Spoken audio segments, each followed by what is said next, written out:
خواتین نے اس توقیر کے ساتھ پرجوش استقبال کیا۔ حضرت زینب نے اہل کوفہ کی خواتین کو قرآن و حدیث کا علم دیا۔ ان کا مقام کوفہ میں ایک عالمہ، ایک معلمہ اور خطیبہ کے طور پر قائم ہوا۔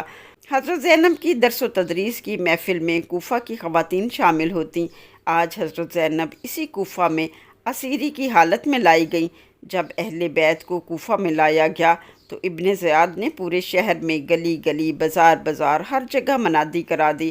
72 سر نیزوں پر خواتین ننگے سر، پایہ زنجیر، اونٹوں پر، پورے شہر میں اہل بیت کو تماشائی بنا کر گھمایا گیا تاکہ شہر کا ہر شخص جان لے حکومت کے ساتھ بغاوت کا انجام، لوگوں کو عبرت حاصل ہو اور کوئی حکومت کے خلاف سر نہ اٹھا سکے۔ لوگ تماشائی بن کر بازار میں اکٹھے ہوئے۔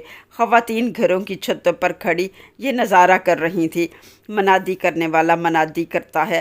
لحوف السعید ابن طاؤس، مقتل ابو مخنف اور تاریخ طبرہ میں اس کی تفصیلات یوں ملتی ہیں۔ منادی کرنے والا یوں منادی کرتا ہے، یہ ہیں حسین بن علی کے اہل و عیال جو دین سے باہر نکل آئے تھے اور امیر یزید کے خلاف بغاوت کی تھی۔ اللہ نے امیر یزید کو ان پر فتح دی اور یہ لوگ قید ہو کر لائے گئے ہیں۔ یا بعض روایات میں آتا ہے یہ باغی گروہ ہے، ان کا تعلق خارجیوں کے خاندان سے ہے جنہوں نے حکومت کے خلاف بغاوت کی۔ اللہ نے ان کے سردار حسین بن علی کو ہلاک کر دیا اور یہ اس کے بعد اسیر ہو کر لائے گئے ہیں۔ جب اہل بیت کو قیدی بنا کر کوفہ لایا گیا اور اسیر قافلے کو کوفہ کی بازاروں سے گزارا جا رہا تھا، امیجن کریں 72 سر نیزوں پر بلند تھے۔ بہار الانوار والیوم 45 پیج نمبر 144۔ مقتل الحسین از ابو مخنف، نور العیون فی شخد الحسین میں یہ واقعہ درج ہے۔ ایک شخص اپنے گھر کی چھت پر بیٹھا قرآن کی تلاوت کر رہا تھا۔ وہ بلند آواز سے یہ آیت پڑھ رہا تھا، سورۃ الکہف آیت نمبر 9۔ ام حسبت ان اصحاب الکہف والرقیم کانوا من آیاتنا عجبا، کیا تم نے یہ خیال کیا کہ کہف اور رقیم والے ہماری نشانیوں میں سے کوئی عجیب چیز تھے؟ وہ لوگ جو اصحاب کہف اور رقیم سے ناواقف ہیں بتاتے چلوں۔ اصحاب کہف وہ نوجوان تھے جنہوں نے اسلام قبول کیا، جو ایمان لائے، اور جب ظالم بادشاہ نے دین چھوڑنے کا حکم دیا تو وہ غار میں چھپ گئے۔ اللہ نے ان کو 309 سال تک نیند میں ڈال دیا۔ جب وہ جاگے تو دنیا بدل چکی تھی۔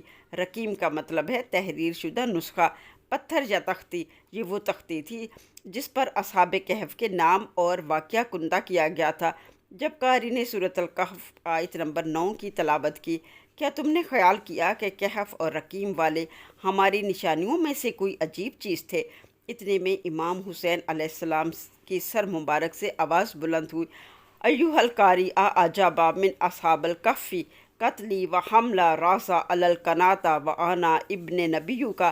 اے قرآن پڑھنے والے، اے قاری، اصحاب کہف سے زیادہ عجیب واقعہ یہ ہے کہ مجھے نبی کے نواسے کو قتل کر کے نیزے پر میرے سر کو بلند کیا گیا ہے۔ یہ آواز سن کر وہ شخص کانپ اٹھا، رونے لگا اور کہنے لگا، وائے افسوس مجھ پر، یہ تو نواسہ رسول تھا۔ پھر اس نے فوراً قرآن بند کیا اور نیچے اتر آیا۔ بعض روایات میں ہے کہ وہ بعد میں حق کا قائل ہو کر تائب ہوا۔ لوگ رونے لگے۔ گلی بازاروں میں منادی ہو رہی ہے۔ 72 سر نیزوں پر خواتین، بچے زنجیروں میں جکڑے قیدی بنائے گئے ہیں اور وہ لوگ منادی کر رہے ہیں، یہ باغی اور خارجی اور گروہ ہے، یہ گمراہ گروہ ہے۔ کٹا ہوا سر اپنے نسب کی گواہی دے رہا ہے۔ کیا اس سے بھی بڑی گواہی کی ضرورت تھی؟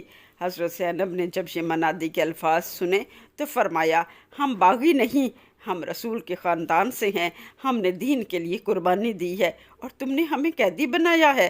اے اہل کوفہ، اے فریب و مکر سے بھرے ہوئے لوگوں، تمہارا حال ہے کہ تم رو رہے ہو۔ ہمیں کوفہ بلایا، بے وفائی کی، پھر ہمارا قتال کیا، تم نے ہمارے ساتھ وفا نہ کی، اب گریہ کر رہے ہو۔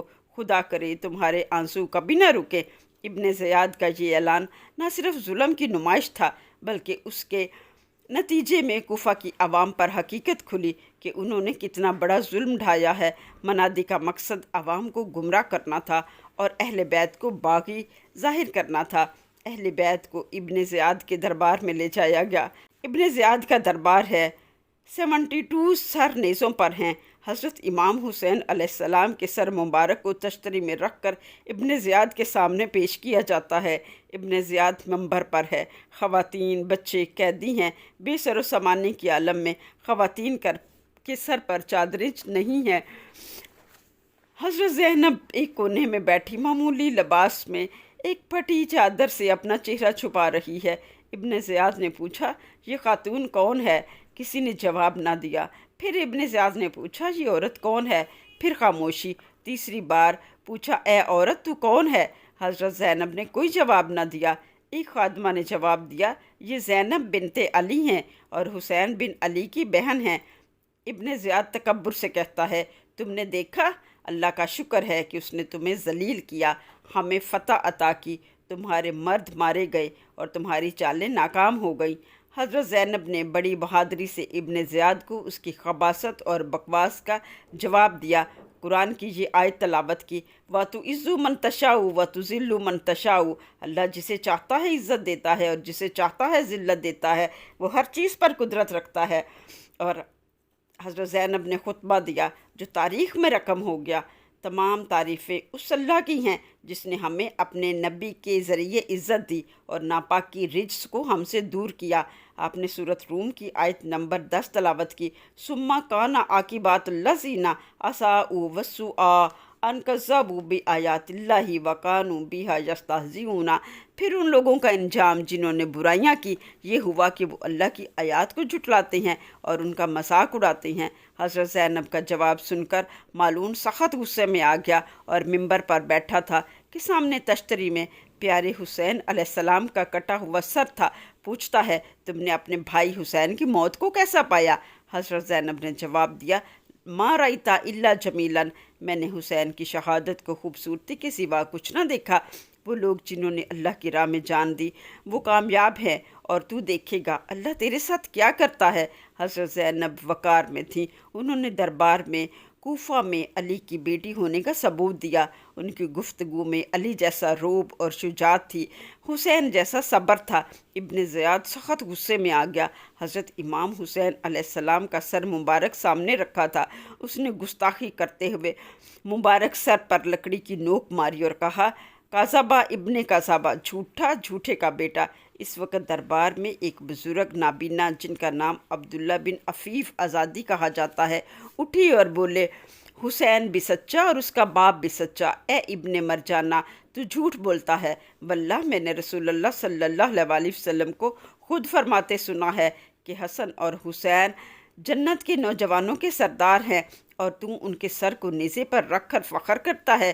خدا کی قسم، تو اور تیرا آقا یزید جھوٹے اور جہنمی ہو۔ ابن زیاد شدید غصے میں آ گیا اور حکم دیا، اسے پکڑ لو۔ عبداللہ بن عفیف کو گرفتار کر لیا گیا اور بعد میں سولی چڑھا دیا گیا یا قتل کر دیا گیا۔ عبداللہ بن عفیف آسدی وہ بصیرت والے مومن تھے جو جنگ جمل میں اور صفین میں حضرت علی کے لشکر میں شامل تھے۔ کربلا کے بعد جب ظلم حد سے بڑھا تو خاموش نہ رہے۔ کوفہ میں چند دن قید میں رکھنے کے بعد قافلہ کو شام کی طرف روانہ کر دیا گیا۔ 18 محرم کو سفر شام کا آغاز ہوا۔ اہل بیت کو 2 صفر 61 ہجری کو دربار یزید میں پیش کیا گیا۔ قافلہ کئی شہروں، قصبوں اور بیابانوں سے گزرا۔ مورخین اور زائرین کے مطابق قافلے کو لمبے راستے سے لے جایا گیا تاکہ مختلف شہروں میں اہل بیت کو ذلیل کیا جا سکے اور یزید کی فتح کا اعلان کیا جا سکے۔ کچھ مقامات پر یزیدی اثر تھا، لوگ خوشی منا رہے تھے، قافلے کا مذاق اڑاتے۔ کچھ مقامات پر لوگ روئے۔ جب اہل بیت کا تعارف ہوا یہ نبی کے گھر والے ہیں تو لوگ نادم ہوئے۔ اہل بیت نے قیدی حالت میں بھی حق کا پیغام دیا۔ حضرت زینب نے راستے میں بہت سارے سوالات کے جواب دیے، قرآن کی آیات پڑھی۔ دمشق پہنچنے سے قبل کئی مقامات پر خطبات دیے جن کا لب لباب یہ تھا، ہم نبی کریم صلی اللہ علیہ وسلم کے گھرانے سے ہیں، ہمارے مردوں کو شہید کر دیا گیا ہے اور عورتوں اور بچوں کو قیدی بنا لیا گیا ہے۔ اہل بیت کا موقف شہادت کو فخر بنانا، دین کی اصل کو زندہ کرنا اور خطبات سے شعور پیدا کرنا تھا، جبکہ یزید کا مقصد اپنی فتح کا اعلان کرنا، نبی کریم صلی اللہ علیہ وسلم کی نسل کو مٹانا اور عوام کو گمراہ کرنا تھا۔ کوفہ سے شام کا سفر صرف فاصلہ نہیں تھا بلکہ امت کی آزمائش کا سفر تھا۔ یہ سفر اہل بیت کی عظمت، صبر اور دین کی بقا کی علامت ہے۔ حضرت زینب کا ہر قدم خطابت، حکمت اور قیادت کا درس دیتا ہے۔ امام سجاد کی خاموش آنکھیں بند زنجیروں میں جکڑے وقت آنے پر خطبہ دیتے ہیں، اسلام کی بقا کی بنیاد بنے۔ جب قافلہ اہل بیت کو دمشق پہنچایا گیا تو یزید نے قاصد کو حکم دیا کہ قافلے کو شہر میں ابھی داخل نہ کرو، صبح دربار میں پیش کیا جائے۔ لہٰذا قافلے کو رات کے لیے ایک گرجا گھر چرچ کے قریب ٹھہرایا گیا۔ یہ واقعہ بہار الانوار والیوم 45 از علامہ مجلسی لخوف از سید ابن طاؤس نفسی المحموم از شیخ عباس قمی مناقب آل ابی طالب از ابن شہر آشوب میں رقم ہے۔ قافلہ چرچ کے قریب ٹھہرا تھا۔ عیسائی راہب چرچ کی چھت پر عبادت کر رہا تھا۔ اس نے رات کے وقت حضرت امام حسین علیہ السلام کے سر مبارک سے نور نکلتے دیکھا۔ اس نے قافلے والوں سے پوچھا، یہ کس کا سر ہے جس سے آسمان تک نور بلند ہو رہا ہے؟ جواب میں بتایا گیا، یہ حسین ابن علی کا سر ہے، نبی محمد صلی اللہ علیہ وسلم کے نواسے۔ راہب نے قاصد سے کہا، اگر تم مجھے یہ سر ایک رات کے لیے دے دو تو میں تمہیں اس کے بدلے 10,000 دینار دوں گا۔ قاصد نے دینار کے لالچ میں اجازت دے دی۔ راہب نے سر مبارک کو دھویا، معطر کیا اور تمام رات عبادت و گرہ میں گزاری۔ صبح راہب نے کہا، میں نے حق پہچان لیا، میں اسلام قبول کرتا ہوں اور گواہی دیتا ہوں کہ یہ سر حسین کا ہے اور وہ حق پر تھے۔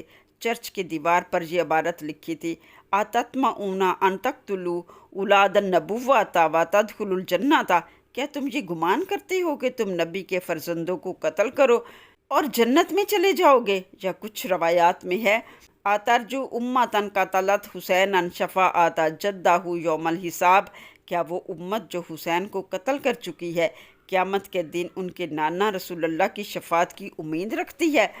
یہ عبارت ایک عالم نصرانی نے لکھی تھی جو اپنے علم کی بنا پر، تحقیق کی بنا پر یہ جان چکے تھے کہ یہ واقعات نواسۂ رسول کے ساتھ ہوئے ہیں۔ اگلے منظر کا تصور کریں، صبح کا وقت تھا، دمشق کی گلیاں جشن کی طرح سجی ہوئی تھیں، لوگ خوشی منا رہے تھے، طبلے ڈھول بجائے جا رہے تھے، مگر کسی کو یہ معلوم نہ تھا کہ جنہیں قیدی بنا کر دربار میں لایا جا رہا ہے وہ نبی کریم صلی اللہ علیہ وسلم کا خاندان ہے۔ قافلہ اسیران کربلا دربار میں داخل ہوتا ہے۔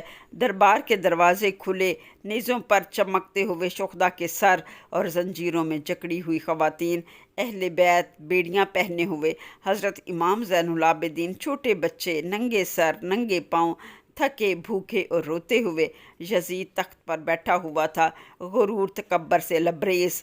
درباری ہنس رہے تھے، دربار میں طبل اور نکرہ بجایا جا رہا تھا، گویا فتح مندی کا جشن ہو۔ قیدی یزید کے سامنے کھڑے ہیں۔ زین العابدین کو دیکھ کر یزید پوچھتا ہے، تم کون ہو؟ زین بولے، میں علی ابن حسین ہوں۔ یزید بولا، وہ تو قتل ہو گیا۔ زین بولے، میں بھی علی ابن حسین ہوں، بخار اور شدید بیماری کی وجہ سے جنگ میں شامل نہ ہو سکا۔ یزید نے فوراً غصے میں آ کر حکم دیا، اسے قتل کر دو۔ حضرت زینب فوراً زین العابدین کے سامنے کھڑی ہو گئی اور بے خوفی سے بولی، اگر تم نے اس کو قتل کیا تو مجھے بھی اس کے ساتھ قتل کرنا پڑے گا۔ تم نے ہمارے مردوں کو شہید کروا دیا، اب یہ آخری چراغ ہے، کیا تو یہ چاہتا ہے اسے بھی بجھا دے؟ یزید ان الفاظ سے کانپ گیا، دربار میں سناٹا چھا گیا۔ وہ حضرت زینب کی جرأت سے معروب ہو گیا اور قتل کا ارادہ ترک کر دیا۔ حضرت زینب کا وہ خطبہ یزید کے دربار میں دیا گیا، وہ تاریخ اسلام کا سب سے طاقتور اور جلالی خطبہ سمجھا جاتا ہے۔ یہ خطبہ ظلم کے ایوانوں میں دیا گیا، جب وہ قیدی تھی، زنجیروں میں جکڑی ہوئی زینب، سامنے تھا یزید تخت پر بیٹھا ہوا، مگر اس وقت بھی حضرت زینب نے جرأت، علم اور ایمان سے ایسا خطبہ دیا جس نے یزید کے دربار کو ہلا کر رکھ دیا۔ آپ نے فرمایا، سب تعریفیں اس اللہ کے لیے ہیں جو تمام جہانوں کا رب ہے، اور درود و سلام ہو محمد پر اور ان کے پاک اور طیب اہل بیت پر۔ اے یزید، تو کیا سمجھتا ہے کہ تو نے زمین و آسمان ہم پر تنگ کر کے ہمیں قیدی بنا کر تو غالب آ گیا ہے؟ کیا تو یہ گمان کرتا ہے کہ ہم پر ظلم کر کے، ہمیں شہید کر کے تو کامیاب ہو گیا ہے؟ ہرگز نہیں، یہ تیرے گمان کی پستی ہے۔ اے یزید، تو نے ہمارے مردوں کو شہید کیا، ہماری عزتیں پامال کی، ہمیں بے پردہ درباروں میں لایا، مگر جان لو تو نے صرف اپنے لیے رسوائی جمع کی ہے۔ آج اگرچہ زمانہ ہم پر سخت ہے، لوگ ہمیں قیدی کہہ رہے ہیں، تم ہمیں کمزور سمجھ رہے ہو، مگر یاد رکھو وَلَا تَحْسَبَنَّ الَّذِينَ قُتِلُوا فِي سَبِيلِ اللَّهِ أَمْوَاتًا بَلْ أَحْيَاءٌ عِندَ رَبِّهِمْ يُرْزَقُونَ۔ سورۃ آل عمران آیت نمبر 169 تلاوت کی۔ جو لوگ اللہ کی راہ میں مارے گئے انہیں مردہ مت سمجھو، وہ زندہ ہیں اور اپنے رب کے ہاں سے رزق پاتے ہیں۔ اے یزید، اگر تو یہ سمجھتا ہے کہ تو نے حسین کو قتل کر کے اپنے دل کا چین پا لیا ہے تو جان لے تو نے صرف اپنے لیے عذاب خریدا ہے۔ جلد ہی تو اور تیرے ساتھی اپنے انجام کو پہنچے گے اور اس دن تمہیں معلوم ہو جائے گا کہ فتح کس کی تھی اور انجام کس کا بہتر ہوا۔ ہم اہل بیت کو اللہ نے پاک بنایا ہے اور تو ہمیں قیدی بنا کر فخر کرتا ہے۔ یہ دنیا فانی ہے، اقتدار فانی ہے اور تیرا ظلم بھی ختم ہو جائے گا۔ کروڑوں درود و سلام اہل بیت پر، حضرت زینب اور ان کے ساتھیوں پر، شہدائے کربلا پر۔ اے پروردگار، ہمیں حضرت زینب کے صبر، حوصلے اور حق گوئی جیسی صفات عطا فرما۔ ہمیں ہمیشہ حق کے راستے پر چلنے کی توفیق دے اور باطل سے لڑنے کا حوصلہ دے۔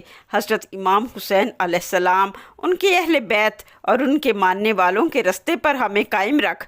یا اللہ، ہمیں دین اسلام پر ثابت قدم رکھ اور ہمیں قرب محمد اور آل محمد عطا فرما۔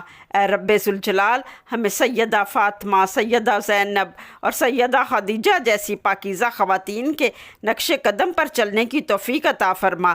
ہمارے دلوں میں ایمان، ہماری زبانوں پر صداقت اور ہمارے کردار میں حیا، وفا اور صبر پیدا فرما۔ ہمیں علم، حیا، ذہانت اور عزت کے ساتھ زندگی گزارنے کا سلیقہ عطا فرما۔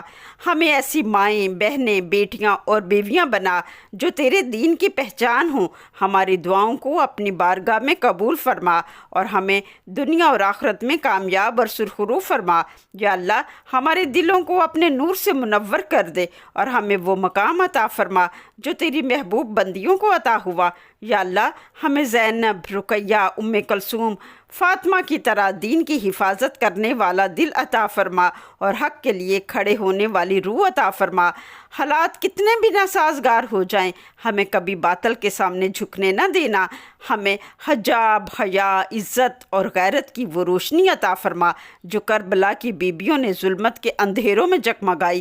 اے رب حسین، ہمیں کربلا کی خواتین کے نقش قدم پر چلنے کی توفیق عطا فرما تاکہ ہم بھی حق کے کارواں کا حصہ بنیں اور تیرے قرب کے لائق ہو سکیں۔ ہماری دعاؤں، آنکھوں کے آنسوؤں اور دل کے درد کو اپنی بارگاہ میں شرف قبولیت عطا فرما اور ہمیں حضرت امام حسین علیہ السلام اور حضرت زینب کے قدموں میں جگہ عطا فرما۔ آمین۔